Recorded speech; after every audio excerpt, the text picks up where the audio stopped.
Yes, good morning, and it's wonderful to say you something about the poem Dust of Snow. It is written by the Robert Frost. एक dust of poem poem है।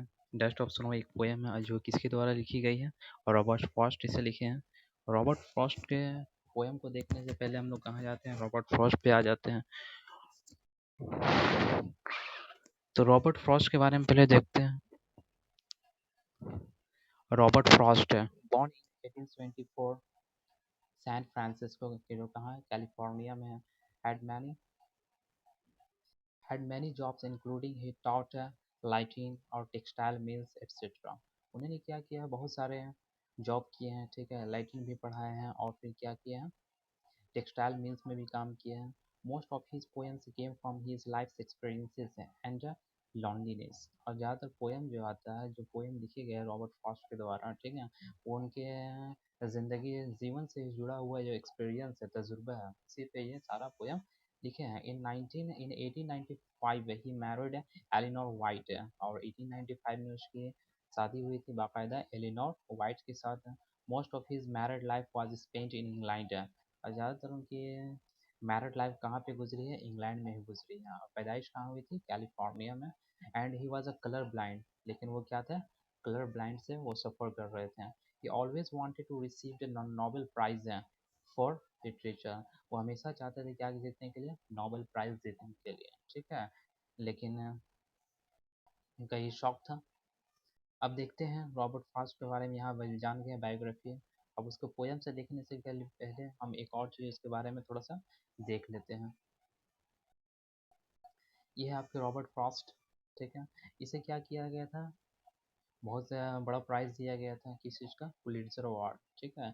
ये पुलिट्ज़र एक क्या होता है, एक award होता है जो कहाँ दिया जाता है आपका, यूएस में दिया जाता है। इसकी शुरुआत कहाँ हुई थी, 1917 से इसे देने के लिए ये सिलसिला चलते आ रहा था। इसलिए दिया जाता है प्रिट्जर अवार्ड, मैगजीन के लिए, लिटरेचर के लिए, ऑनलाइन जर्नलिज्म के लिए, ठीक है, ये सब सारे फील्ड के लिए उसे दिया जाता है। और ये प्रिट्जर के नाम पे ही दिया जाता है, जैसे नोबेल अवार्ड दिया जाता है, नोबेल प्राइज़ दिया जाता है अल्फ्रेड नोबेल के नाम पे, तो ये प्रिट्जर प्राइज़ भी ये प्रिट्जर के नाम पे दिया जाता है, ठीक है। और इसे लगभग कितना बार जीते हैं ये प्रिट्जर प्राइज़, 4 बार ये जीते हैं, किसमें, पोइट्री के फील्ड में। और ये अमेरिकन पोइट थे, ठीक है। तो इसकी पैदाइश तो हम लोग देख लिए 1824 में, लेकिन इसकी डेथ हुई थी 1963 में। और ये बहुत सारा पोएम लिखे हैं, ठीक है। द रोड नॉट टेकन, बहरहाल इसकी लैंग्वेज जो होती है सिंपल होती है, लेकिन वो सिंपल लैंग्वेज क्या कर देती है, एम्बिवियस सेंटेंस बना करके पोइट्री को काफ़ी डिफिकल्ट बना देती है। और सेकंड पोएम है stopping by woods on a snowy evening, mending wall and the gift outright है। लेकिन इसका ये सब और भी बहुत सारी पोएम लिखी गए हैं, लेकिन ये सब क्या है, उनका वेल नोन फेमस पोएम है। और एक और पोएम है द डस्ट ऑफ स्नो। तो डस्ट ऑफ स्नो पे जाते हैं। देखिए डस्ट ऑफ स्नो को पहले आप इमेज में इस तरह देख सकते हैं, ठीक है। द डस्ट ऑफ स्नो इस तरह हो रहा है। जैसे द डस्ट है किस चीज़ का, यहाँ पे डस्ट डस्ट ऑफ स्नो है। ये पूरा पिक्चर जो है, पोइट्री जो है, इसी पिक्चर से पूरा फिल्माया गया है। आप यहाँ देख सकते हैं सारा जो है पोएट्री है द डस्ट ऑफ स्नो, इसी पूरा पिक्चर पे सुनाया जा रहा है। आपका इमेज भी इसी तरह कुछ क्रिएट होगा ये पोएट्री पढ़ने के बाद, ठीक है। अब पोएम पे आते हैं फिलहाल। डस्ट ऑफ स्नो, ये आपका पोएम है डस्ट ऑफ स्नो। और यहाँ पे डस्ट ऑफ स्नो कौन लिखे हैं, रॉबर्ट फ्रॉस्ट साहब ने लिखे हैं। रॉबर्ट फ्रॉस्ट लिखे हैं, ठीक है। द वे, पोएट्री आपका poetry starts from here, the way a क्रॉ shook down on me the dust of snow, the dust of snow from a hemlock tree. So in this stanza, what the poem is set in a scene. Poem is set in a scene where the poet is in the bad mood and is walking by a tree. Which tree? The hemlock tree. As he passes by, a crow happens to throw some dust on him, whether it falls on his head or shoulders is unknown, as there is no specific mention in the poem. Also, the readers are left in doubt the bird's specific action, whether the crow was blinding, shivering with cold, और रीएडजस्टिंग itself. तो यहाँ पे क्या poem in Hindi, I just like to explain you in Hindi. तो यहाँ पे जो poem क्या कह रहे हैं, ठीक है, तो पहले हम इसका मीनिंग देख लेते हैं। आई ऑलरेडी, शुक मीन्स क्या होता है आपका, शुक मीन्स किसी चीज़ को हिलाना। और यहाँ पे एक और वर्ड डाला गया है, हैमलॉक ट्री, हैमलॉक डाला गया है, ठीक है। चलो, हैमलॉक डाला गया है, हैमलॉक को एक और वर्ड है। तो हैमलॉक क्या होता है? Hemlock is a poisonous tree with small white flowers. ये क्या होता है? एक जहरीला पेड़ होता है और जिसमें जिसमें छोटी छोटी क्या होती है, वाइट फ्लावर्स होती हैं।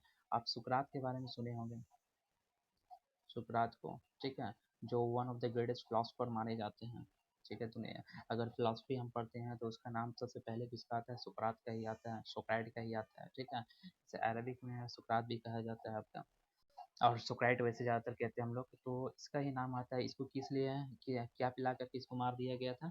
वही हैमलॉक ट्री, ठीक है। हैमलॉक का जूस ही इसे पिला करके मार दिया गया था, उसे सज़ा सुनाया गया था, ठीक है। तो इसके वजह से क्या, वो काफ़ी फेमस भी हो गए थे। अगर वो हैमलॉक का जूस नहीं पीते हैं तो क्या होता, शायद आज हम उसको जान भी नहीं पाते और दुनिया का सबसे बड़ा फिलोसफर नहीं हो पाते। तो चलिए ठीक है, यहाँ पे the way across Shuk down on me. अब क्या है, हम यहाँ पे बैठे हुए हैं, ठीक है। जैसे क्या हो रहा है, मान लें इस हालात में, जैसे हम पिक्चर आपको दिखाए थे इस तरह, मान लेते हैं हम क्या कर रहे हैं, द वे, ठीक है, एक क्रो आता है और क्या करता है, इस झाड़ी को हिलाता है और डस्ट क्या करता है, फ्रॉम अ हेमलॉक ट्री। ये मान हेमलॉक ट्री है, ठीक है, और ये हेमलॉक ट्री है जैसा कि, तो हेमलॉक ट्री जो है यहाँ पे क्या करता है, ये आता है, तो ये क्या करता है, इस तरीके से वो झाड़ता है, ठीक है, कि सारा जो है डस्ट जो है कहाँ गिरता है, मुझ पे गिर जाता है। तो इसमें क्या होता है, ये या तो मतलब उसके शोल्डर पे गिरता है, ठीक है, जो क्या होता है, एक अननोन, और इस पे ये क्या रहता है, नो स्पेसिफिक एक्शन रहता है, ठीक है। ना ही तो पहले जिक्र किया गया कि कोई पक्षी आएगा, बर्ड्स आएगा, ठीक है, अचानक वो आता है, बर्ड्स वो हिलाता है, ठीक है, बर्ड्स जो होती है वो डस्ट ऑफ स्नो होती है जो मुझ पे गिरने लगती है। तो इसमें यही दिया गया है, ठीक है। अब इसमें देखते हैं राइम, तो ये हम बाद में बताएंगे, फिलहाल इस पोएम को पहले कंप्लीट कर लेते हैं, ठीक है। तो नेक्स्ट स्टैंजा आपका दिया गया है, has given my heart, has given my heart a change of mood and saved some part of a day I had viewed, ठीक है। यहाँ पे काफ़ी पहले ये दुख कंडीशन में था, ये कंडीशन उसकी काफ़ी ख़राब थी पहले स्टैंजा में। और सेकंड स्टैंजा में क्या होता है, अचानक पोइट क्या होता है, चेंज हो जाता है, उसकी मूड क्या हो जाती है, चेंज हो जाती है। तो the explanation of this stanza, when the soft and cold snow, when the soft and when the soft and cold snow fell on the poet, it changed his state of mind from sadness to happiness। ये क्या होता है, उसके mind को, यानी sadness के हालात में जो था, पहला स्टैंजा में जैसे बयान किया गया, वो क्या हो जाता है, हैप्पीनेस में तब्दील हो जाता है। He started feeling peaceful and refreshed. The simple incidents helped him enjoy the rest of the day. He thus became very happy as it saved his rest of the day from being wasted, ठीक है।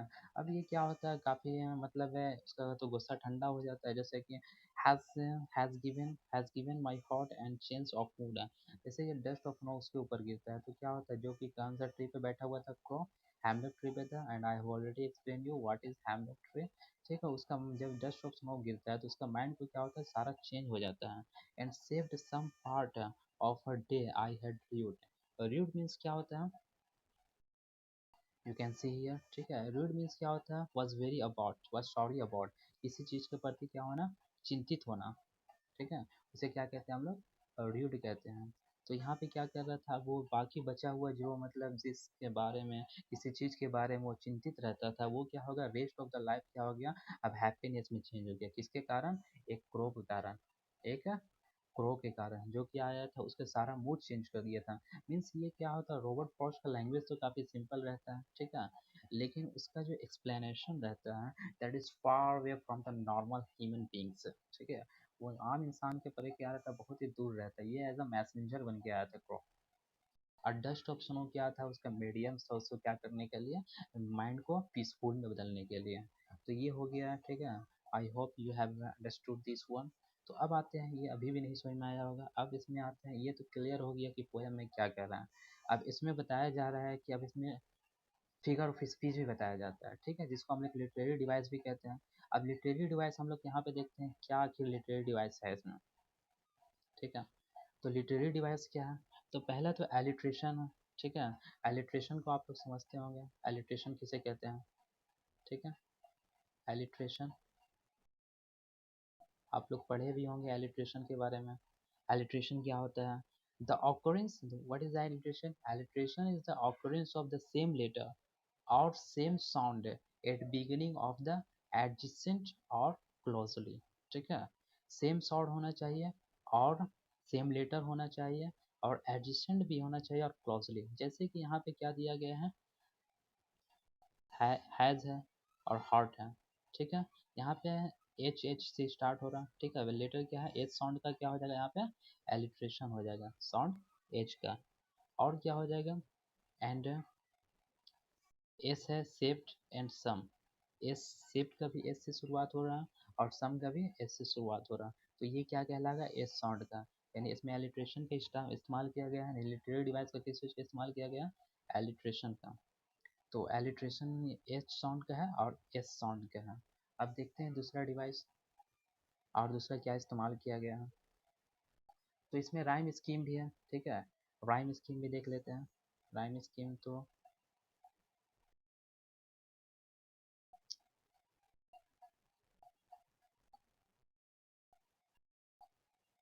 Rhyme scheme यहाँ पे देख लेते हैं। Rhyme scheme क्या है, पहला में क्या है, क्रो।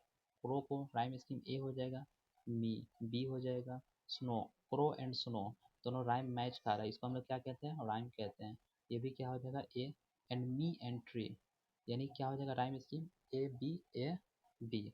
अब दूसरा का देखते हैं, ये हॉट, हॉट किसी से मैच खा रहा है, किसी से नहीं, तो ये क्या हो जाएगा, सी हो जाएगा। और मूड भी नहीं किसी से मैच खा रहा है, और ये हर्ट और पार्ट, हार्ट एंड पार्ट, तो ये भी मैच खा रहा है, सीडी एंड और रीड, म्यूड एंड रीड, ये दोनों मैच खा रहा है, तो ये क्या हो जाएगा आपका, यानी दूसरा का क्या हो जाएगा, सी डी। सेकेंड स्टैंड जाएगा क्या हो जाएगा, सी डी। और फर्स्ट स्टैंड जाएगा क्या हो जाएगा आपका, ए बी। तो राइम स्कीम ये समझ में आ गया आप लोगों को, ठीक है। अब देखते हैं क्या लिटरेरी डिवाइस का इस्तेमाल किया गया है, और देखते हैं इन्वर्शन, ठीक है। एक और इसमें इस्तेमाल किया गया इन्वर्शन। तो पहले इन्वर्शन होता है क्या, इन्वर्शन को समझना पड़ेगा, ठीक है। इन्वर्शन आखिर होता है क्या, इन्वर्शन जैसे हम लोग समझ सकते हैं, ठीक है। इन्वर्शन क्या होता है, what is inversion, the explanation of the inversion is that when the structure of a sentence, when the structure of a sentence the poet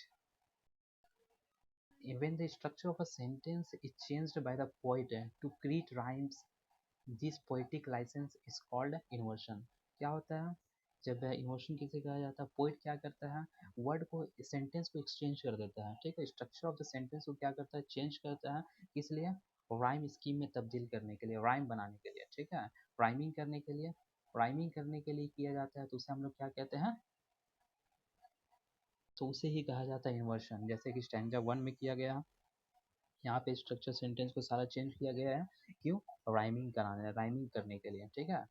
तो अगर ये नहीं करता, स्ट्रक्चर ऑफ अ सेंटेंस अगर चेंज नहीं होती तो क्या होता, ये राइमिंग में भी नहीं हो पाता। अब सेकंड में देखते हैं,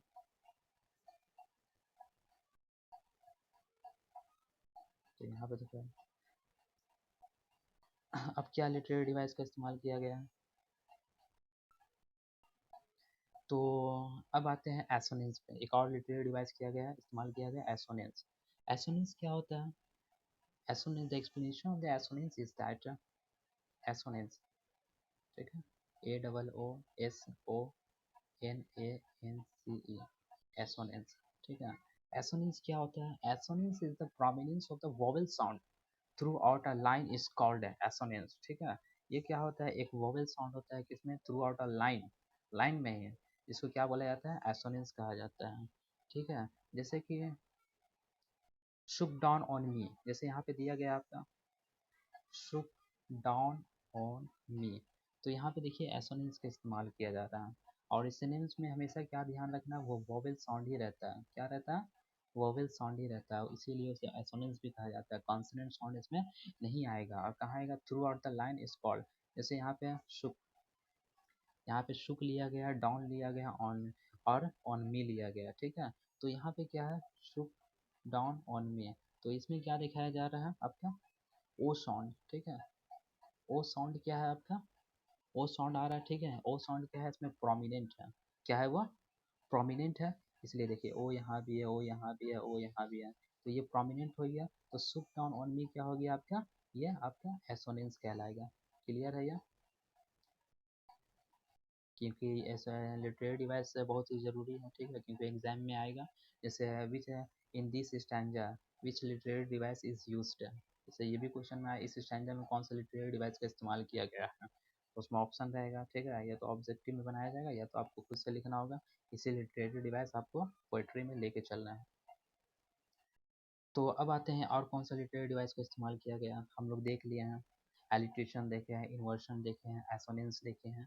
अब नेक्स्ट है, और ये लास्ट आपका दिया गया है, ठीक है, ये लास्ट आपका इस्तेमाल किया गया है। क्या है आपका? ये है आपका इंजैममेंट, ठीक है। तो इंजैममेंट क्या होता है? इंजैममेंट को समझने के लिए क्या करना होगा? पहले एक्सप्लेनेशन देखना होगा। What is the explanation? What is enjambment? Enjambment when the same sentence continues to the next line, to the next line without the use of any punctuation marks, it is called enjambment. It has been used throughout the poem, और इसका पूरा poem भर में इस्तेमाल किया गया है। देखिए पंक्चुएशन कहीं इस्तेमाल किया गया है?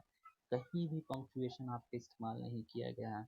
ना ही कॉमा किया गया है, ना ही तो आपका फुल स्टॉप दिया गया है, ना कोई भी पंक्चुएशन मार्क्स का इस्तेमाल नहीं किया गया है। इसमें एक भी पंक्चुएशन का इस्तेमाल नहीं किया गया है। तो ये क्या कहलाएगा आपका? पंक्चुएशन का इस्तेमाल जरा सा भी नहीं किया गया है। तो ये आपका कहलाएगा इंजैममेंट कहलाएगा, ठीक है। इसको इंजैममेंट कहते हैं,